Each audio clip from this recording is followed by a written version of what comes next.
น้ำพริกปลาทูน้ำพริกปลาราบอมีอะไรเยอะแยะเด้อจ้ามีแค่หอมกระเทียมพริกขั่วหรือไม่ก็ยังแล้วก็มีพริกอะไรเสริมพิเศษลงไปเด้แล้วก็ตำไปนะเจ้าแล้วเราก็ไปจะเทมนะบอกมีอะไรยากนะเพียงแค่ปรุงรสแค่จักหน่อยน้ำตาลทรายแดงน้ำปลาชูรส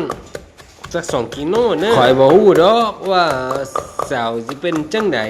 แต่ข่อยจริงใจเสมอมันนาวก็บีบใส่ลงไปนะจักหน่อยแน่กินกับใส่ซิมลัว ใส่ซิมใส่ดินภาษาไทยใส่ซิมนี่ผักทางภาคอีสานก็เรียกผักอีเลิงงงตัวเองจะพูดจังไดเนาะโอ้ยผักกระต้อกระแต้ไอ้หมกกึดเลยนะฟังแล้วต้องแต่หัวใจบอกเป็นจังไดล่ะสาวสารกึดตึงเสมอเขาสาวนครพนมกึดตึงเสมอสาวร้อยเอ็ดกึดตึงเสมอสาวขอนแก่นกินตึงเมยาที่จังหวัดแพร่อ้ายก็อยากขอบใจหลายๆเด่นหลายที่ให้ไปสู่คอผู้สาวกันเด้อเด้อแต่ส่วงนี้ท้องมันแพงบาทละ50,000 กว่าเลยดิคอยสู้บ่ไหวเนอะหากหุกสาวเจ้าจริงๆแต่เนอะแต่ค่าท้องมันแพง